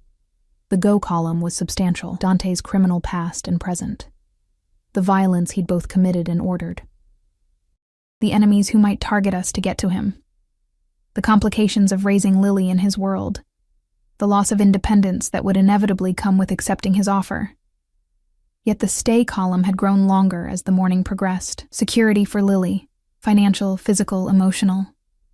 The chance to pursue dreams I'd abandoned years ago. Dante's genuine care for my daughter. The undeniable connection between us, something I couldn't fully explain but couldn't deny either. The possibility of helping shape his transformation into something legitimate, something lasting. A soft knock interrupted my thoughts.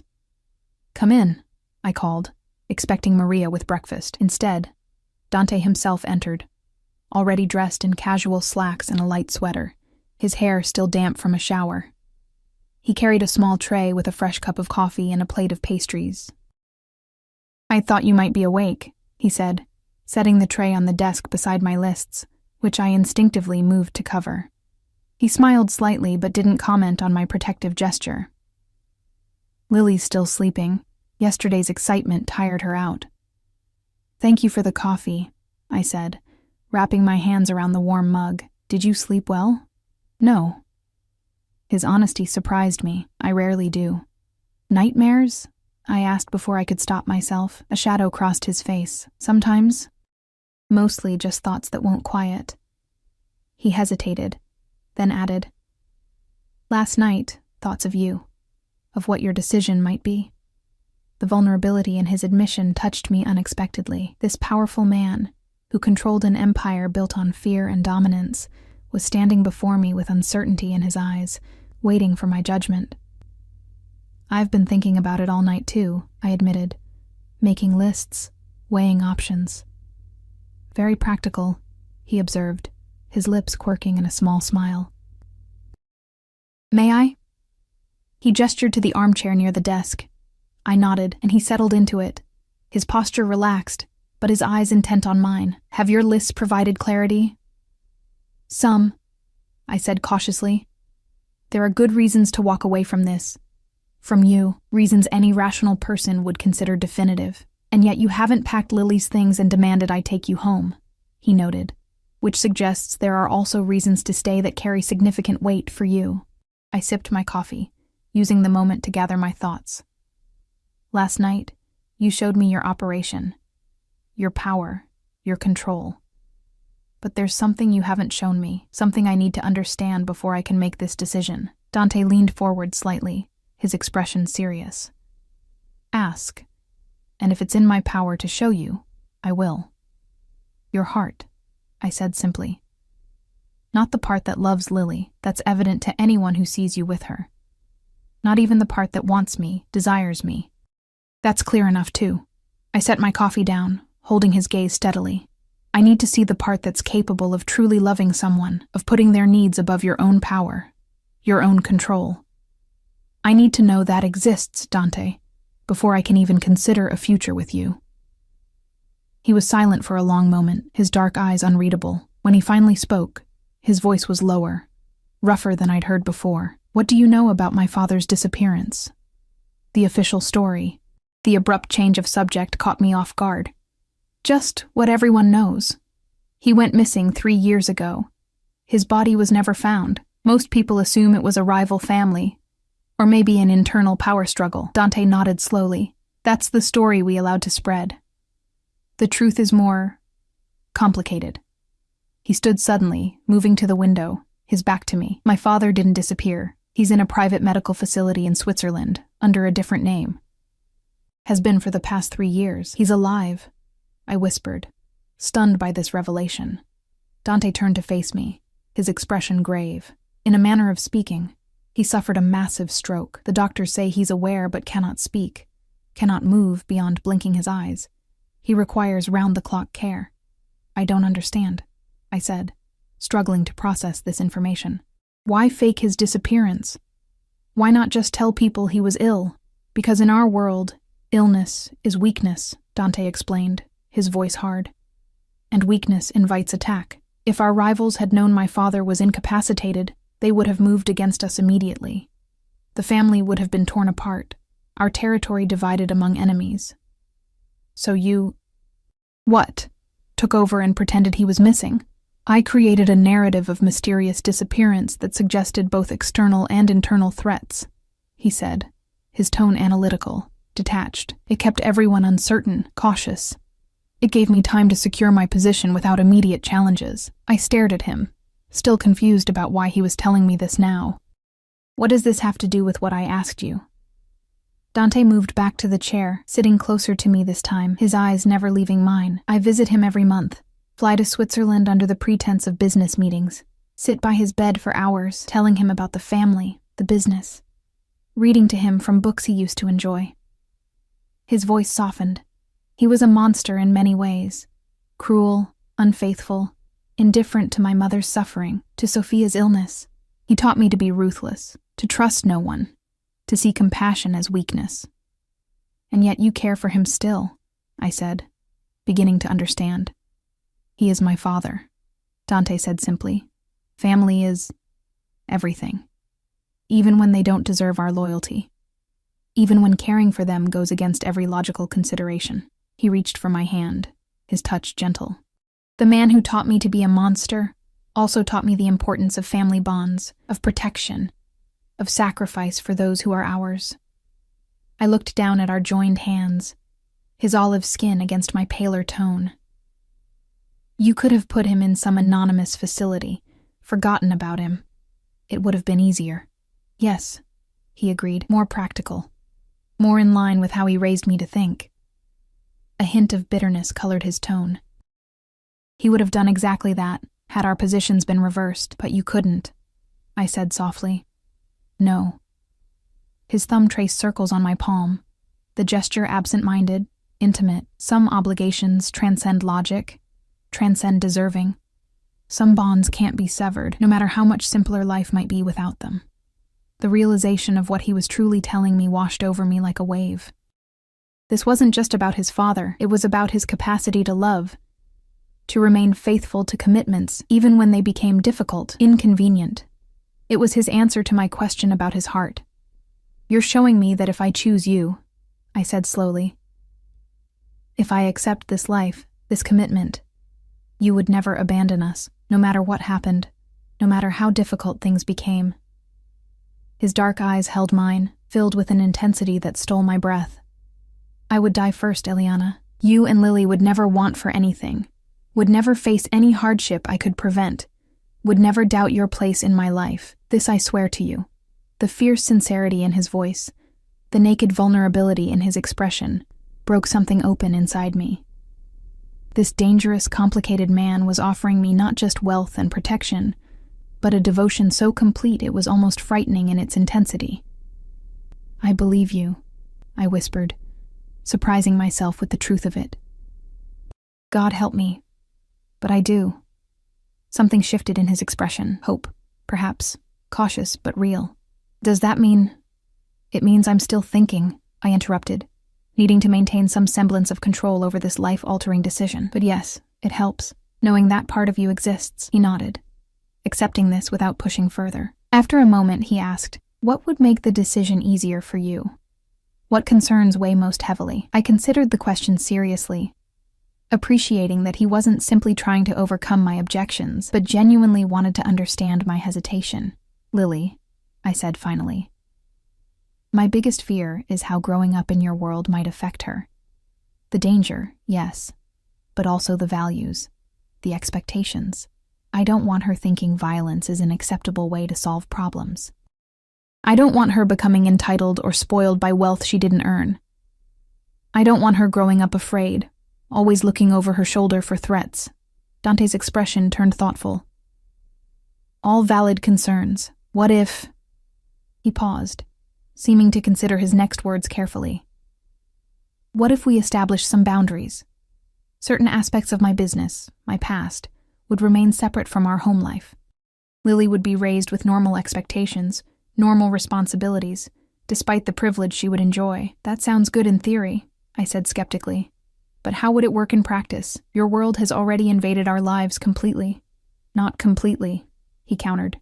Not yet. We could establish a different home, not this penthouse, which is too connected to my business operations. A house outside the city, perhaps, with normal neighbors, normal schools, somewhere Lily could have as conventional a childhood as possible, given the circumstances. The suggestion surprised me. You'd be willing to do that? To create that separation between your work and our family life? If that's what it would take, yes, he said without hesitation. I've lived my entire life in the center of this organization, this legacy. I know better than anyone the cost of that immersion. His expression softened. I wouldn't want that for Lily or for you. And I studied him, trying to gauge his sincerity. And the legitimization you mentioned. How long would that realistically take? The major transitions, perhaps another year, he said after a moment's consideration. Some operations are more entrenched than others, but the groundwork has already been laid.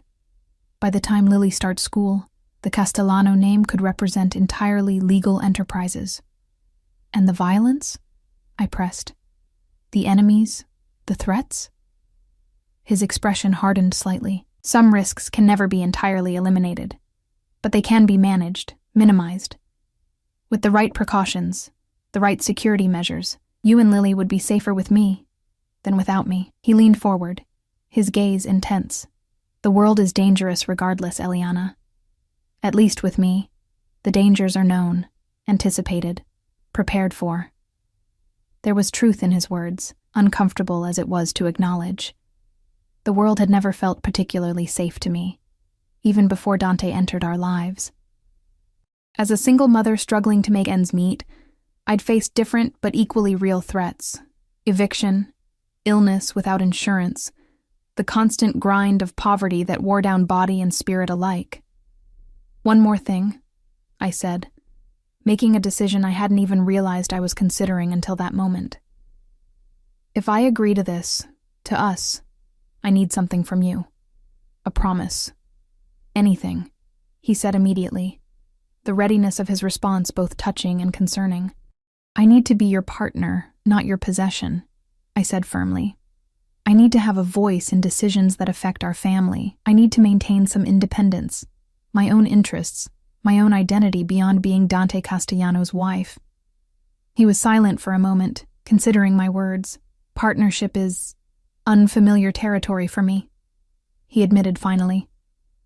I've spent my life giving orders, not seeking consensus. But for you, he reached for my hand again, his grip gentle but secure. For us, I can learn a different way. The simple acknowledgement of his limitations, his willingness to grow beyond them, felt more meaningful than any grand promise could have been. This powerful, controlling man was offering not just his protection and provision, but his vulnerability, his willingness to change patterns established over a lifetime. I need time, I said, though I could feel my resistance weakening with each moment, a trial period like you suggested. To see if this can really work before we make it permanent, hope flared in his dark eyes. Then you're considering saying yes? Before I could respond, a small voice called from the doorway. Mommy! Dante! We both turned to see Lily standing there in her borrowed pajamas, her hair tousled from sleep, her plush shark dragging behind her. Good morning, sweetheart, I said, holding out my arms to her. She patted across the room, climbing into my lap, and leaning back against my chest with the easy confidence of a child who has never doubted her welcome. Are we still at Dante's house? She asked, blinking sleepily. Yes, Piccola, Dante answered, his voice softening as it always did with her. Did you sleep well? Lily nodded, her attention already shifting to the pastries on the tray. Can I have one, please? Of course, Dante said, selecting a chocolate-filled croissant and placing it on a napkin for her. Careful, it's a bit messy. I watched as my daughter happily munched her pastry, chocolate smearing around her mouth, completely at ease in this luxury penthouse, completely comfortable with the dangerous man sitting across from us. Children had an instinct about people, I'd always believed. And Lily had accepted Dante from the beginning, had never shown a moment's fear or hesitation with him. Perhaps her instincts were better than my careful lists, my anxious deliberations. Lily, I said softly, how would you feel about staying here with Dante for a while? Not just for a visit, but living here. Her face lit up, chocolate forgotten. Really? Forever? I glanced at Dante, whose expression had gone carefully neutral, though I could see the tension in his shoulders, the hope he was trying to contain. Maybe not here exactly, I said carefully. Maybe in a house with a yard where you could have a swing set, but yes, with Dante. Would you like that? Yes! Lily bounced excitedly in my lap. Can I still have piano lessons? And can we get a puppy?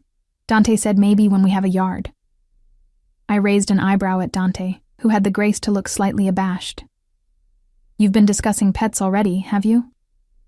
Hypothetically, he said, his lips quirking in a small smile. Lily squirmed off my lap, moving to Dante with the easy confidence of complete trust. Without hesitation, he lifted her onto his knee, seemingly unconcerned about chocolate stains on his expensive slacks. Can we, Dante? She asked, looking up at him with pleading eyes. Can we live in a house with a yard and get a puppy? If that's what you and your mother want, yes, he said softly, his gaze lifting to meet mine over Lily's head. The question in his eyes was clear. Was this really happening? Was I actually considering his offer? Watching them together, my bright, beautiful daughter and this dangerous, complex man who looked at her with such genuine tenderness, something settled in my chest.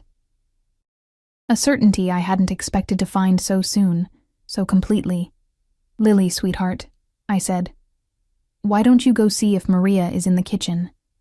Maybe she'll make you some hot chocolate to go with your pastry. Okay. She hopped down from Dante's lap, pausing at the door to ask, Are you and Dante coming too? In a few minutes, I promised. We need to talk about grown-up things first. When she had skipped away, I turned back to Dante, who was watching me with an intensity that made my heart race. You're considering it, he said softly. Truly considering it. Yes, I admitted, no longer seeing any point in denying the inevitable. But I need you to understand something, Dante. If we do this, if we try to build a life together, I won't be the perfect, obedient partner you might expect. I'll question you. I'll challenge you when I think you're wrong. I'll demand better from you when it comes to Lily, to our family. Instead of bristling at my conditions, he smiled, a genuine, warm smile that transformed his usually severe features. I wouldn't want you any other way, cara mia. Your strength, your independence, these are what drew me to you from the beginning. And Lily comes first, I continued, needing him to understand completely. Always. If at any point I feel she's in danger, or being negatively influenced by your world, we leave. No negotiations, no second chances. Agreed, he said without hesitation. Her well-being is paramount. On this, we are aligned completely. I took a deep breath, hardly able to believe what I was about to say. Then, yes, we can try this. The trial period you suggested, living together, building a life, seeing if what's between us is real and lasting. For a moment, Dante remained perfectly still, as if afraid any movement might shatter this fragile agreement. Then slowly he reached for me, his hands cradling my face with infinite gentleness. May I? He whispered, his eyes dropping to my lips. In answer, I leaned forward, closing the distance between us. His kiss was nothing like the desperate passion of that night in his car. This was gentle, reverent almost, his lips moving against mine with exquisite restraint, as if I were something precious, something he feared might break. I found myself leaning into him, my hands sliding up his chest to his shoulders, deepening the kiss until I felt the careful control he was maintaining start to fray. When we finally broke apart, his breathing was uneven, his dark eyes filled with a heat that sent shivers down my spine. You have no idea how long I've wanted to do that properly, he murmured, his thumb tracing the curve of my lower lip. I think I might, I admitted, surprised by my own boldness. I've thought about it too, more than I should have. His smile turned predatory, reminding me forcibly of exactly who and what he was. Not just the gentle man who cared for Lily, but the dangerous, powerful figure who commanded an empire through force of will and strategic violence. We should join Lily, I said, needing to break the growing tension between us. Before she comes looking for us again. Dante nodded, reluctantly releasing me and standing. Of course. But Eliana... He caught my hand as I rose, pulling me gently against him once more. This conversation isn't finished. There's much more I want to say to you. Much more I want to show you. The heat in his voice, The barely restrained desire in his eyes sent warmth spreading through me. Later, I promised, allowing myself to lean into him briefly, savoring the solid strength of him against me. We have time. Yes, he agreed, pressing a kiss to my forehead. All the time in the world now. As we walked hand in hand to find Lily, I marveled at the strange path that had led me here. 3 weeks ago, I had been a struggling single mother, exhausted and alone. Now I was preparing to join my life with one of the most powerful, dangerous men in the city. A man who looked at my daughter with genuine love, who offered me a future beyond anything I could have imagined for myself. It wasn't conventional. It wasn't safe, in the ordinary sense of the word, but perhaps, I realized, it was exactly where Lily and I were meant to be. Perhaps this unlikely connection, this impossible choice, was actually the rightest thing I'd ever done. Only time would tell. But for now, watching Dante lift Lily onto a kitchen stool, listening to her chattering excitedly about the puppy she hoped to have, seeing the genuine joy in his expression as he attended to her every word, I allowed myself to believe in possibilities I'd never dared consider before. A family, created not from conventional beginnings but from chance and choice and courage. A love, growing not from ideal circumstances but from the messy, complicated reality of two imperfect people finding something worth fighting for in each other. And a future, uncertain but filled with potential, stretching before us like an unwritten story, one we would author together, one page at a time. 6 months later, "Are you ready?" Dante's voice called from the hallway, a hint of impatience coloring his tone. "Almost," I replied, fastening the clasp of the sapphire necklace he'd given me that morning. "Just because," he'd said, though we both knew it was to mark 6 months since I'd agreed to his proposal. In the mirror, I barely recognized myself, hair elegantly styled, makeup flawless, thanks to the professional Dante had insisted on hiring for tonight's event. Designer gown-hugging curves I hadn't even realized I possessed, before months of proper nutrition, and a lifestyle that didn't involve constant physical exhaustion. The past 6 months had been transformative, in ways both expected and surprising. True to his word, Dante had found us a beautiful house outside the city, spacious but not ostentatious, with the yard Lily had so desperately wanted, and enough distance from his business operations that we could pretend, most days, that we were just a normal family. Lily had flourished, thriving in her new preschool, excelling in the piano lessons Dante had arranged, doting on the golden retriever puppy that had joined our family 3 months ago. She called Dante Papa now, a development that had brought actual tears to his eyes the first time it happened. As for Dante and me, our relationship had deepened in ways I hadn't thought possible. Behind closed doors, away from the persona he maintained for the world, he was passionate, attentive, occasionally vulnerable in ways that still surprised me. We argued sometimes, his natural tendency toward control clashing with my fierce independence, but those storms always cleared, leaving us stronger, more certain of each other. And true to his word, he had continued the process of legitimizing the Castellano enterprises. It hadn't been without complications. There had been tense nights when he returned home late, his expression grim, offering no explanation beyond business matters. There had been increased security measures implemented after what he would only describe as credible threats. There had been whispers in the society pages about the transformation of the Castellano family's interests, speculation about the woman and child who had seemingly inspired this change.